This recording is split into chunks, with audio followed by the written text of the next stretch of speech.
Every name has a story, and behind every story is a human life. This video is about one name that deserves to be remembered. On September 11th, 2001, while the world watched in horror as the Twin Towers fell in New York City, a different tragedy was unfolding in a small town in upstate New York. A 35-year-old mother of four named Michele Harris vanished without a trace, and her disappearance would launch one of the most controversial murder cases in American legal history. Her husband, Cal, would be tried for her murder not once, not twice, but 4 times over the span of 11 years, convicted twice, and ultimately acquitted, all without Michele's body ever being found. This is a story about justice, obsession, and the question that still haunts everyone involved: what really happened to Michele Harris? Michele Anne Taylor grew up in Spencer, New York, a quiet rural community in Tioga County. She earned an associate's degree from the State University of New York at Morrisville, and eventually found work at one of the car dealerships owned by the Harris family, one of the wealthiest families in the area. That's where she met Cal Harris, a former high school lacrosse star who had played for Hobart College's championship teams in the early 1980s. They married in 1990 and settled on a sprawling 252-acre estate outside Spencer. By 1994, they had welcomed the first of their 4 children, and from the outside, their life seemed picture perfect. But behind closed doors, the marriage was crumbling. In 1999, while Michele was pregnant with their 4th child, she discovered that Cal was having an affair with a clerk at one of his car dealerships. When she confronted him, he promised to end it, but Michele later learned he had rekindled the relationship during a family vacation to Barbados. The betrayal was devastating. After their son was born in October 2000, Michele stopped sharing a bed with Cal, choosing instead to sleep on the couch. She was done with the marriage, but leaving wouldn't be simple. Cal was worth an estimated $5.4 million, and Michele knew a divorce would be a battle. In November 2000, Michele met Brian Early at a local bar. He was younger, visiting from Philadelphia where he worked as a surveyor, and the two quickly began a secret relationship. They would meet discreetly in the Poconos of Pennsylvania, using phone cards to call each other so the caller ID would display random numbers instead of their real information. Michele was careful to keep the relationship hidden from Cal and the children. At the beginning of 2001, Michele officially filed for divorce. Cal's response was immediate and aggressive. He told her repeatedly that he would not let her divorce him. The couple's nanny, Barb Thayer, heard frequent loud arguments echoing through the house. In March 2001, during one of these heated confrontations, Cal allegedly told Michele something chilling. He said he wouldn't need a gun to kill her, and that the police would never be able to find her body. Michele confided this threat to her sisters, clearly shaken. Then in July, she let her hairdresser overhear another phone call where Cal threatened to kill her and make her disappear. These weren't idle threats whispered in private. Michele was making sure people knew what Cal was saying, perhaps sensing that she might need witnesses someday. The divorce proceedings dragged on through the summer. Cal was ordered to pay Michele $400 a month and cover all expenses related to their house. He was also ordered to give all his guns to his brothers and father until the divorce was finalized. Cal offered Michele full custody of the children and a settlement of $740,000 spread over 10 years, but she rejected it. She wanted more, and she had every right to fight for it. By August, something shifted. Cal increased his offer to $80,000 annually in alimony and child support, along with custody of the children. Michele, through her attorney, filed for a court-ordered appraisal of his business, which would cost him $30,000.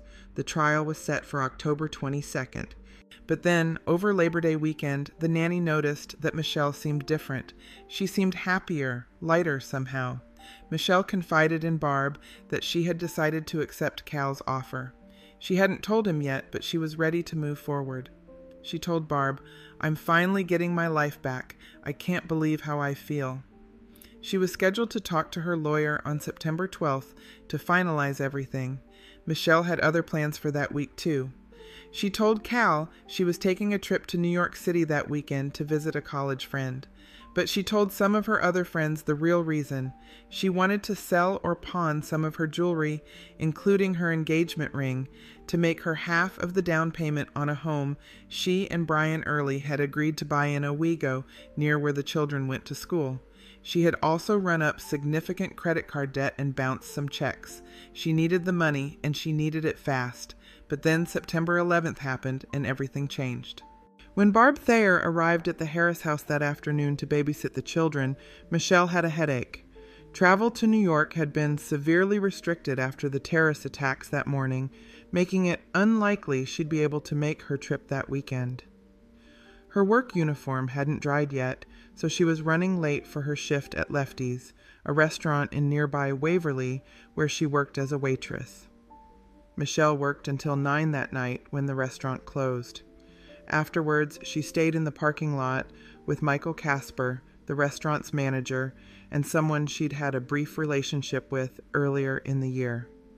They discussed the day's horrific events over drinks for about an hour. Then Michele left for Brian Early's apartment in Smithborough, where she stayed for another hour, sharing more drinks and talking about how the terrorist attacks had given her some perspective on her own problems. According to Early, she left sometime between 11 and 11:30 that night. No one has reported seeing Michele Harris since. The next morning at 7, Cal called Barb Thayer and told her Michele hadn't come home after work. He asked if she could come help get the children ready for school. Barb dressed quickly and left her house 8 minutes later. On the road in front of the Harris' driveway, she saw Michele's gold Ford Windstar minivan parked on the side. The doors were unlocked, and the keys were still in the ignition. Barb drove down the long, winding driveway to the house and called out Michele's name, but only Cal responded. He was already dressed for work. When Barb told him Michele's car was on the road, he said, "We better go get it." They drove back to inspect the vehicle. Barb suggested Michele might still be nearby, perhaps injured or disoriented, but Cal told her Michele had gone to New York City as planned. When Barb asked how, since her car was right there, Cal suggested she had perhaps hitchhiked. It was a bizarre explanation that made no sense. Cal noted all the items in the vehicle, clothing, mail, magazines, toys, food wrappers, and said he needed to get the car cleaned. Barb drove it back to the garage, and then Cal left for work. He didn't call the police, he didn't search for his wife, he just went to work as if it were any other day. Barb called one of Michele's friends, who then called Michele's divorce lawyer. When they learned Michele had left work at the end of her shift, and her cell phone went unanswered, the lawyer called the New York State Police and reported her missing. But here's where the timing becomes crucial. The state police in Tioga County had severely limited resources that morning. The majority of troopers and investigators in the area had been bussed down to New York City to provide additional security and manpower after the attacks. Forensic experts, dogs, aviation resources, all had been diverted to Lower Manhattan.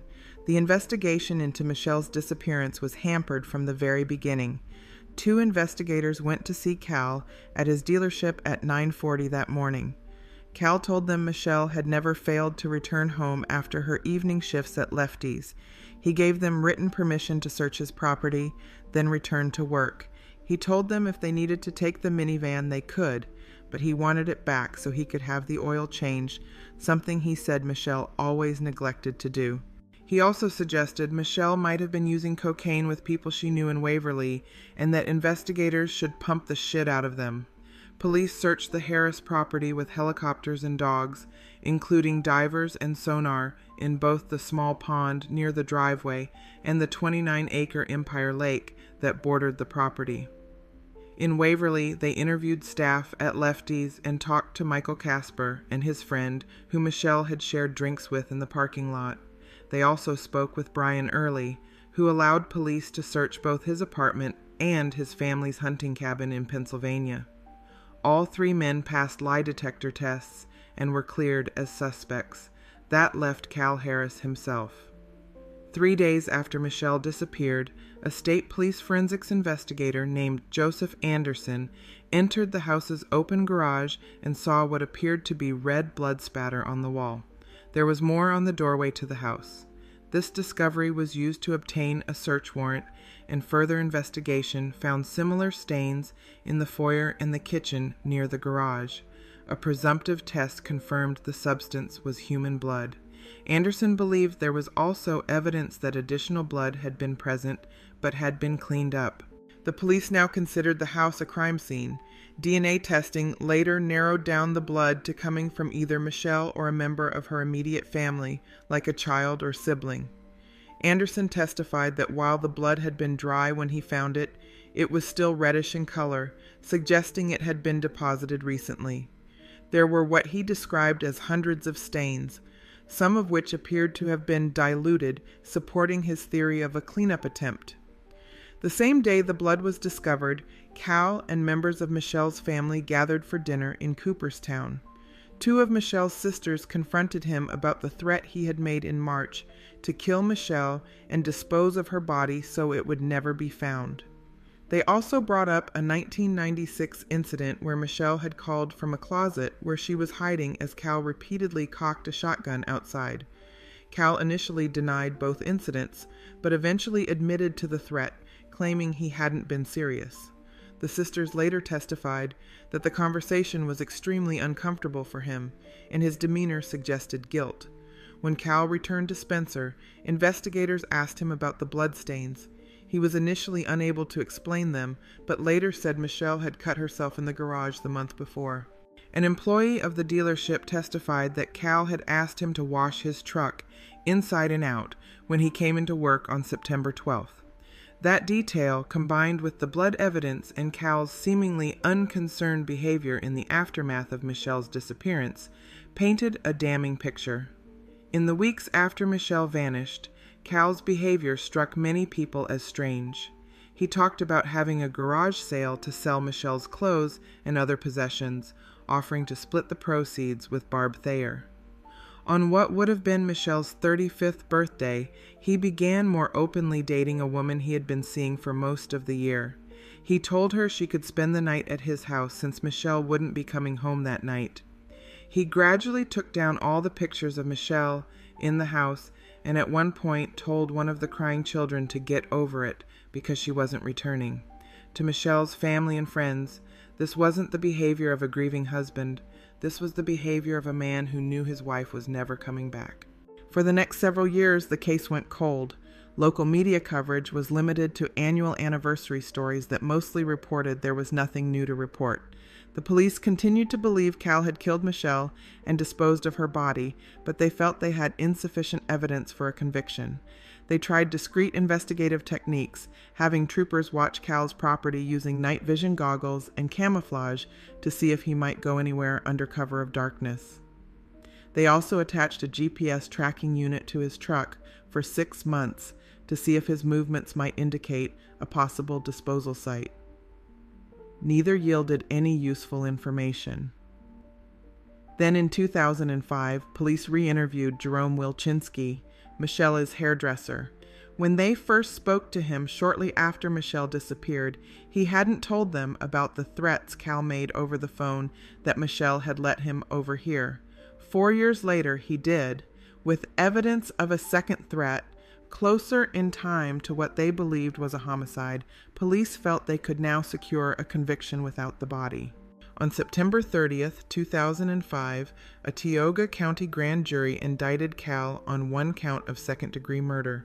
State troopers went to his Ford dealership and arrested him in front of his employees, not only handcuffing him, but putting his legs in irons. The first trial was delayed after the indictment was dismissed due to issues between the judge and the district attorney. A new judge was assigned, and when the trial was finally held in 2007, Cal was convicted. But the morning after the verdict, a witness came forward who would change everything. Kevin Tubbs, a farmhand who lived near the Harrises, looked at a newspaper with coverage of the verdict and saw Michele's picture on the front page.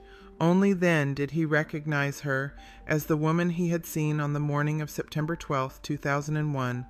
on the road next to the Harris's driveway, along with another vehicle and a man arguing with Michele. Tubbs said he had gotten up for work around 5:30 that morning when the sky was still dark. He had to pull a hay wagon along the road, and his truck's brakes were in poor condition, so he was going slowly. He believed he passed the Harris house and saw Michele and the unidentified man around 5:45, when the sky had brightened, but it was still dim enough to require headlights. Tubbs' account was completely at odds with the state's theory that Cal had killed Michele at their home overnight. If Tubbs was telling the truth, Michele had been alive hours after the prosecution claimed she was dead.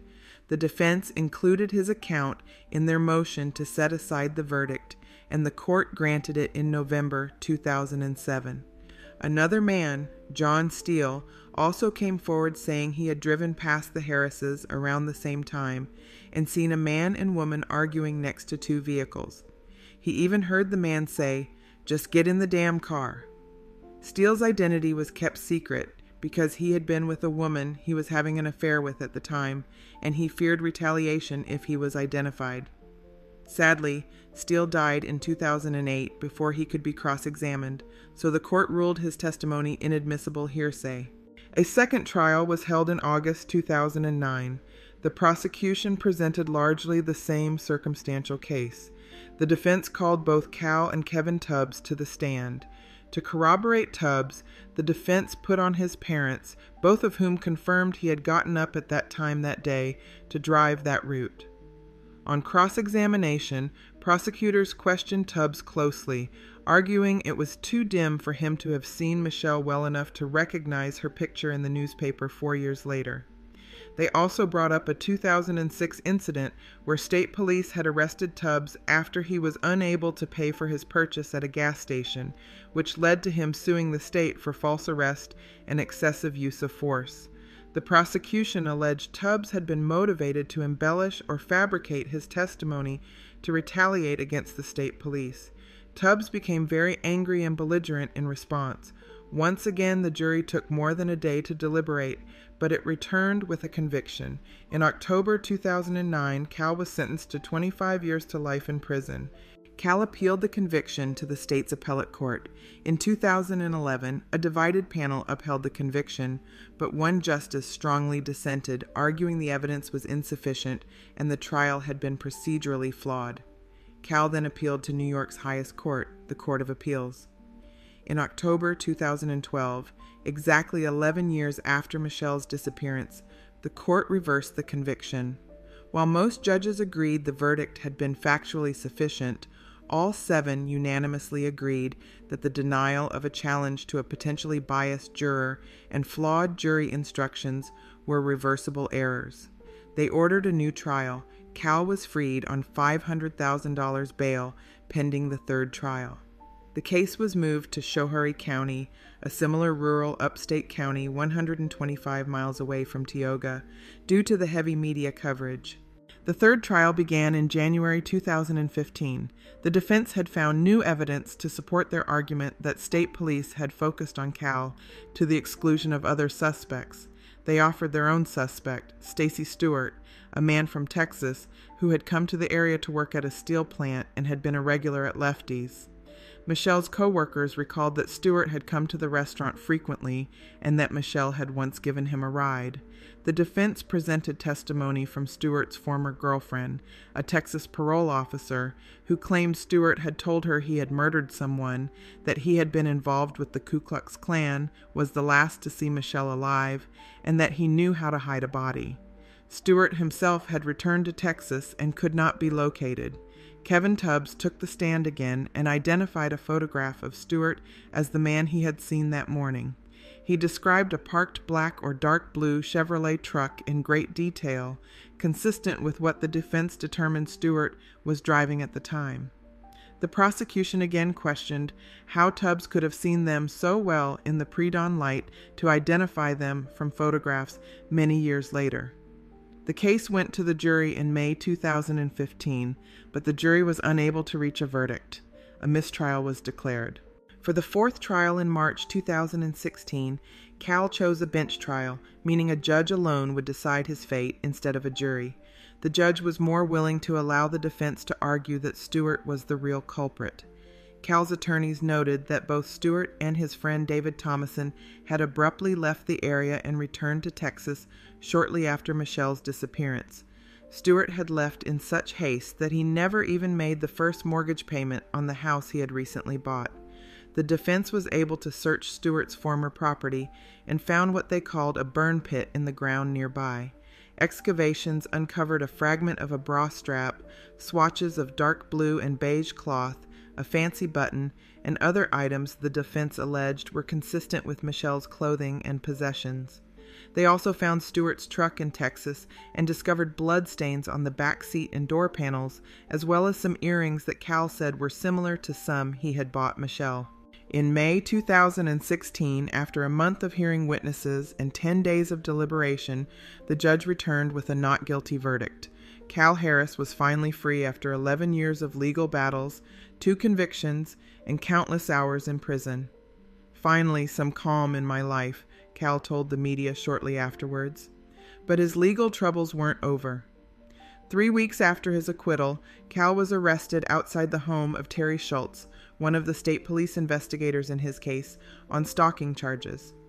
Cal allegedly videotaped Schultz's home and sat outside for an hour, staring and making threats. He was charged with stalking, menacing, and harassment. Cal denied the charges, telling the media the police were simply trying to get even with him for his acquittal. In 2017, he was arrested again for driving while intoxicated and leaving the scene of an accident. Once again, he claimed the state police were retaliating against him. In 2017, Cal filed a malicious prosecution lawsuit in federal court. He named the state police, Tioga County, its district attorney's office, and individual officials, prosecutors, and investigators as defendants, along with Barb Thayer, the nanny.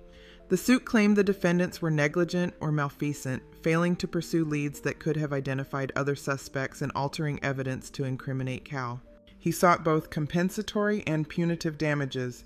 The county tried to have it dismissed, but in August 2019, a judge ruled the allegations were specific enough for the defendants to form responses. The case is still ongoing.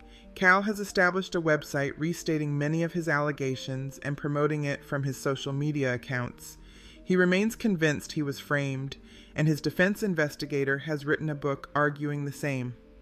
Michelle's family remains convinced that Cal killed her. They continue to search for stronger evidence, even though he cannot be prosecuted again due to double jeopardy protections. Cal and Michelle's 4 children have continued to support their father and do not interact with her family much. The family is fractured, divided by their beliefs about what happened that night. Michelle's body has never been found. No one has been charged with her disappearance since Cal's acquittal. Stacy Stewart has never been located or questioned about the evidence found at his former property. The case remains officially unsolved. So what really happened to Michele Harris? Did Cal kill her in a fit of rage over the divorce settlement, dispose of her body in the chaos following the September 11th attacks, and then spend 11 years fighting to maintain his innocence? Or was he an innocent man railroaded by police who were too focused on him to see other suspects? A man who lost his wife and then lost years of his life to a broken justice system. The truth is, we may never know. Without Michelle's body, without a confession, without definitive proof, the case exists in a gray area where reasonable people can look at the same evidence and reach completely different conclusions. What we do know is that 4 children lost their mother, a family was torn apart, and justice, whatever that means in this case, remains elusive. The disappearance of Michele Harris is a reminder that not every mystery has a neat resolution. Sometimes the truth stays buried, literally or figuratively, and we're left with more questions than answers. It's a story about the limits of the justice system, the power of circumstantial evidence, and the way tragedy can compound upon tragedy until everyone involved is left damaged in some way. Whether you believe Cal Harris is a murderer who got away with it, or a victim of overzealous prosecution, one thing is certain: Michele Harris deserves to be found, and her family deserves closure. Until that day comes, if it ever does, This case will remain one of the most haunting unsolved mysteries in New York history. That's all for today.